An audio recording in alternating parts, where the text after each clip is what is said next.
I want to welcome everyone to the joint Veterans Endorsements for Veterans in Politics International, Nevada Democratic Veterans and Military Families Caucus, Nevada Veterans Association, and Armed Forces Chamber PAC.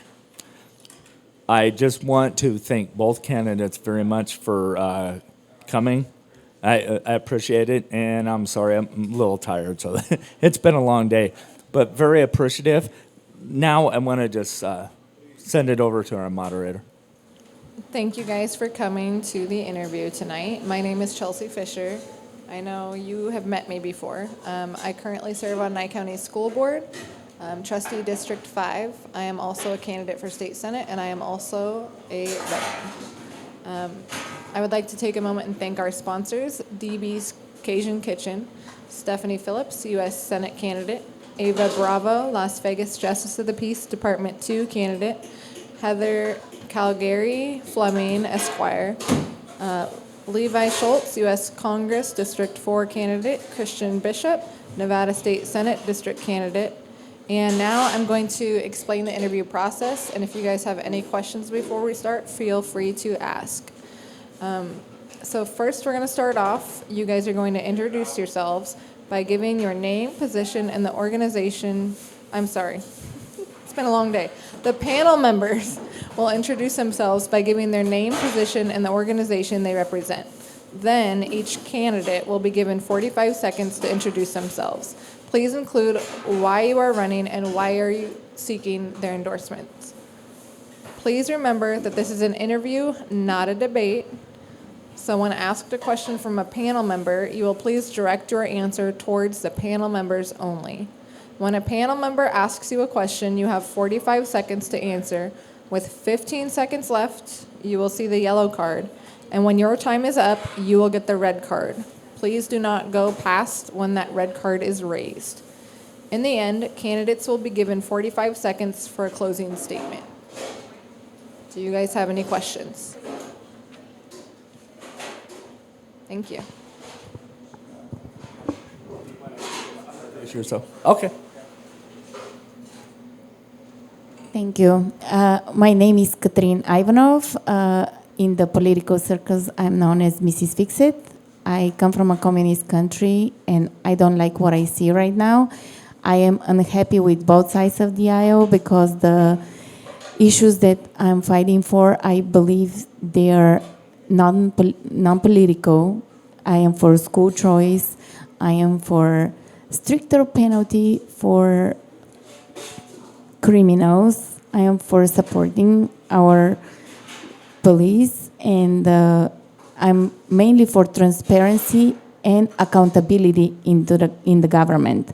We don't have that. People are losing trust in the government, and we need to do something to fix that. Thank you. Good evening. Good evening, everyone. My name is Kevin Child. I'm Assembly Candidate 42. I grew up here in Las Vegas since 1975, graduated from Bonanza High School. I was a former school board trustee of the Clark County School District, where I took it from 50th ranked to 37th ranked when I left in 2020. I continue to be very active in the Republican Party. I'm also a trustee of the Clark County Republican Party. I've traveled throughout the state talking to other Republicans, making sure that what we do, we need to win as Republicans. Again, it's all about our rights, and that's what we need. Again, thank you so much for having me here.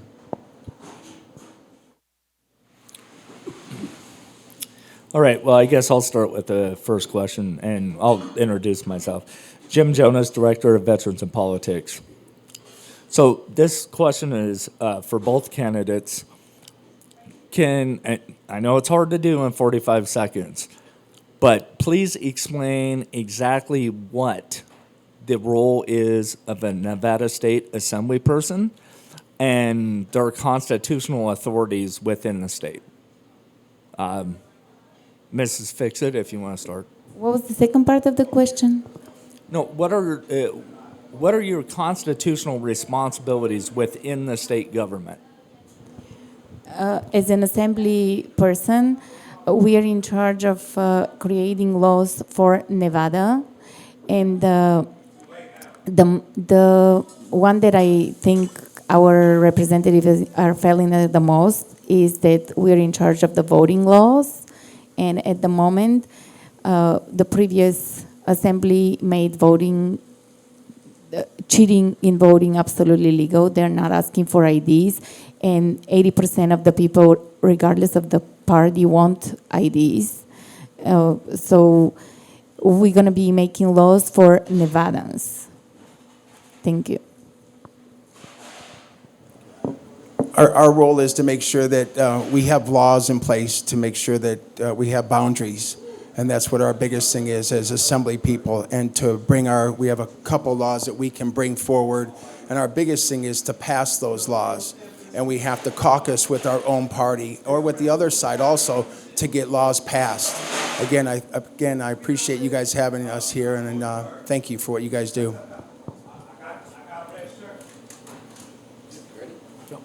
Len Connell, CEO and founder of RLC Veterans Assistance in Las Vegas and Henderson, Nevada.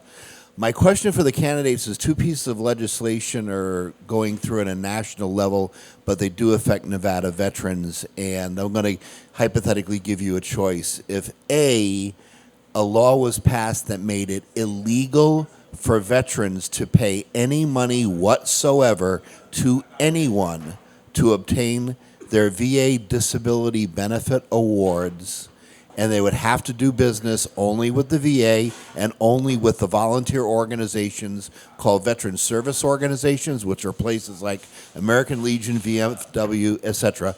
Or B, the choice would be to open up veterans assistance or people helping veterans obtain their benefits to the free market and let private practitioners become their advocates, maybe risking some of those people not being that honest and maybe cheating them out of money and charging them rates. What course, A or B, would you prefer? Which one would you choose? You want me to go first? Go for it. Real quick I'm always a supporter of the veterans. Veterans need to have a choice because, again, government's not our only choice, and they're not always here to help us out. And I've been going through health issues, and I can see that by sitting in a lot of clinics. And whatever we can have an open system, guess what? We should have that, and that way it would lessen the cost no cost should ever come out of a veteran. It should be 100% paid.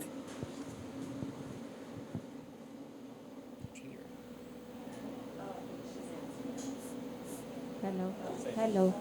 Can you hear me? Oh, yeah. Okay. For me, I'm going to kind of second his opinion because to me, more choices is better. When there are choices, people give better service. And yes, sometimes you pay, but sometimes when you pay, you get even better service. Any law that restricts anybody's choices, I will not support. And also, laws that sometimes legislature pass laws that exempt themselves, and I would not support those kind of laws either. If you're going to pass a law for the people to be following, you should be following under that law. There shouldn't be special laws for legislatures. They should be under the same laws they're passing for the constituents. But I'm for all kinds of choices, medical freedom choices, school choices. Choices makes life better. And anything that restricts choices, I will not help passing. I will be very loud against it. Thank you. Hi, good evening. Good evening, Barbara, here representing Veterans in Politics. Quick question. Do you think education technology should increase or decrease in the schools? I believe it should increase. Chinese are teaching their 3 years old to work with computers and to code. And we are so behind that, it's not even funny. And that's why I'm very big champion on school choice, because the most affected people in school when there is no school choice is the most poor people. This is not a black and white issue. This is not a Republican Democrat issue. This is money issue. All the people with money have their kids in private schools. Why do you think that is? Because they had better education. If we make it that the parents get the money that are allowed for the kid and choose the school they want to go to, then the school that are not good will be forced to get good, or we're going to get rid of bad schools. Thank you. Can you repeat that again, please? It's a simple, do you think education technology should increase or decrease in the schools? Number one is come from education, become a school board trustee. Yes, we need to increase it. We need to make sure our teachers are well paid for, and we need to hold them accountable. And that's one of our biggest things we don't. We need to create more magnet schools. We've had some of the best magnet schools in the nation here in the Clark County School District. They're probably some of the most kept secret, but again, not all children have an opportunity to get to that school, and we need to make sure. And public safety at our schools needs to be another cry, because we need to take care of our public safeties in our school also, and add more money to that. And we need to, every school district needs to have a forensic audit. We need to make sure that all our dollars, it's not their dollars, it's our dollars, are held accountable. Hey, good evening. Thank you for showing up. Mikey Kelly, Nevada Democratic Veterans and Military Families Caucus. I kind of want to jump on what Len was saying. So I want to explain to you, I don't think you understand what was going on. So when we leave active duty, for us to get VA benefits, we have to file claims. Those claims have to be prepared by what are called veteran service officers. Traditionally, they're either from the DA, different there's congressionally mandated veteran service organizations, the VFW, the American Legion, Disabled American Veterans. There's also the VA. There's also, in this state, we have the Nevada Department of Veteran Services, and in most states and even counties, they have accredited officers that can process the claims. I think the question because I don't think you understand, those are normally free. We don't pay for that. Now, you can pay, there are fees, but there is mixed opinion from the veterans community as to whether paying a fee is a good idea, because veterans have been preyed upon. I think the question, and I'm just going to ask a very blunt question, I think this is the best way to understand. What do you know about, like, for example, the Nevada Department of Veteran Services? What do you actually know about veterans, how the process of claims work, what they actually do? And if you don't, I understand, because it's a lot of information. I don't, but I have veterans friends that do, and they complain about a lot of things lately. Like if say somebody's has an addiction, they don't treat them at the VA hospital. Absolutely not true. The VA has a recovery center. Okay. They absolutely do. Well, the ambulances won't take them out there. Because they can't. Okay. That's because there's no agreement between. So I'm not the wrong on that. So, yeah, but if you're, okay. for some reason they don't have why an is agreement. that? Because again, that person needs help right away, and it's a veteran. Because the federal law, so let me explain. The VA, as a veteran, my closest hospital for me is not the VA, it's Centennial Hills. Federal law requires the ambulance to take you to the closest emergency room available. For a veteran who may live on the other side of town, that may not be the VA hospital. So what they will do is they will take you to the closest hospital, and if you have benefits, they will eventually transfer you to VA control so that you are taken care of. Okay. Okay. I'm okay. Yeah, but I need to learn more. Absolutely. My understanding is that we do have service for veterans. However, they're very complicated to qualify for. And some veterans that are coming from wars, they have PTSDs, and they have problems even going through all the paperwork. And this is the reason they lose some of their benefits. I believe that this process should be made easily accessible for veterans. If you are in a war and you come back, you shouldn't be having to prove that you deserve of those benefits. It should already be in the paperwork, and you should qualify automatically for those. And maybe this way we can avoid those companies that have to help with 60 pages of paperwork. They don't ask those kind of pages of people that are not citizen or not veterans. They treat everybody right away. So it should be made way easier. It should be Sorry, streamlined. I'm sorry to cut you off, but I have to stop when the red card comes up. Okay, no problem. But I know it's a problem and that needs to be fixed. Okay. All right, so this is, usually I ask a question for both the candidates, but in this particular case, I'm going to direct the specific question to each one of you individually. So, ladies first. So, Katrin, you were actually detained and removed from a Clark County Commission meeting because of a public outburst. Does that truly represent the demeanor and professional spirit that you should have as an elected official? Hello? Okay. I'm very happy for that question, so I can clarify. That was my first meeting ever. I never knew anything about politics. I never knew Robert Rules existed. And I was actually removed because I was asking a clarifying question. My questions was, can I ask a question? And they were ignoring me, and I was like, can I ask a question? Can I ask a question? But yes, I was not aware of the Robert's Rule of Order. I was not aware of the decor that was supposed to be. So that has nothing to do with why I'm running now. Now I know those rules, and that would not be my behavior. But that was very first meeting with politics or anything at all. Okay. I was even in my shower cap. Okay. I want to chime in. You are aware that I was violently attacked by Clark County School Police in one of their board Oh, meetings. no, right? I'm just asking about the demeanor. I'm not saying that she was right or wrong. I'm just throwing it out there. Okay, fair enough. I'm guilty also. Yeah, well, I'm not going to go over my record. So my follow-up question then will be to Mr. Child. When you were a school board trustee, and I honestly believe, sir, you were an effective school board trustee. However, there were lots of reports out there that the superintendent, Jara, actually asked principals to say if you were seen on campus to call Metro immediately.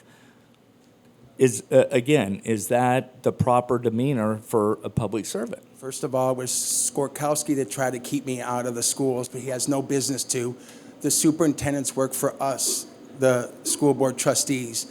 All that stuff was made up lies because I was the only one ever in the history of the Clark County School District to ask for a forensic audit. They did not want to give that up.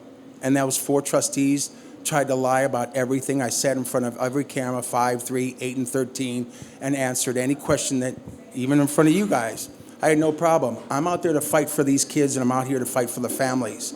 And I do it with good demeanor and with knowledge. And like you said, I took it from 50th ranked to 37th ranked. You could look up the record. Now they're back to 50. Yes, I was one of the persons that hired Jara. He was one of the deciding votes. He was my 3rd pick. He lied through the school district. He really did. And you could see what kind of mess he left it. And we as legislators need to take care of it. The school board trustees are not, because they're letting stuff get away, and our kids are having a hard time learning in our schools. Okay, well, I just want to say this real quick because I'm losing track of time because now I'm on the radio show. Anyway, I just want to thank both of you very much because those are not easy questions. But I wanted to bring them up and just have them a part of the public record because those are things that are going to come up. So I just want to tell you both, thank you very much for answering those questions. Any other panel members have questions? You guys good? Go. Okay, thank you for answering the questions. Now you will both have 45 seconds to share anything that you wish to share with the panel members and our constituents watching these videos. And maybe please include your website or contact information. First of all, again, I want to thank the Veterans in Politics and all the groups that are allied with this, because you guys do a great service and you guys get the message out to our public, and you guys matter. And that's some of the things that most of us know, that most of our laws with veterans are not local, they're actually federal. And as being a assembly person, we get the chance to go to Washington. We do have a voice for our constituents, and that's what's the neat part about our democracy. And I call it, there's two democracies. There's a socialist democracy and there's a republic. We live in a republic. I just want to let people know that, and I understand that. A lot of people don't. And this is what if I'm elected, I'm going to protect our seniors and our children, the bookends of what we need to make sure that we take care of. I've been a business person. My parents had the A&W root beer stands back in the day. We had 6.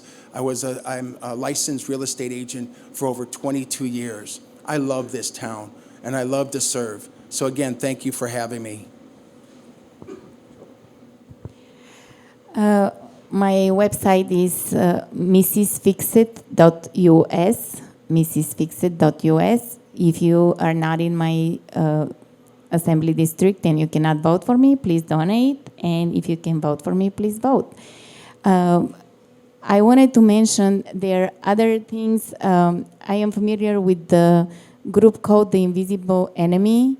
That's a group that here in Nevada, when they were doing the nuclear testing, it was very secretive. So some of the people that were hurt from all this testing, they can't even prove that they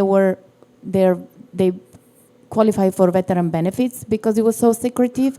So that's another reason that I want the government to be very transparent and to be held accountable. Some of the bad laws we have in this, not just in our state, in the whole country, is because even when we know that the government did something wrong, we have no way of keeping them accountable. Even if we know they did it intentionally, that needs to change. And I will be fighting for the people. A lot of the things that I want to pass, they're not going to like. And I'm going to need everybody that vote for me to make sure that their job is not done with just voting for me. They're going to have to help me to push the things they want me to push, because I'm not going to be able to do it myself. And also, very important, I know I see that, but it's really important.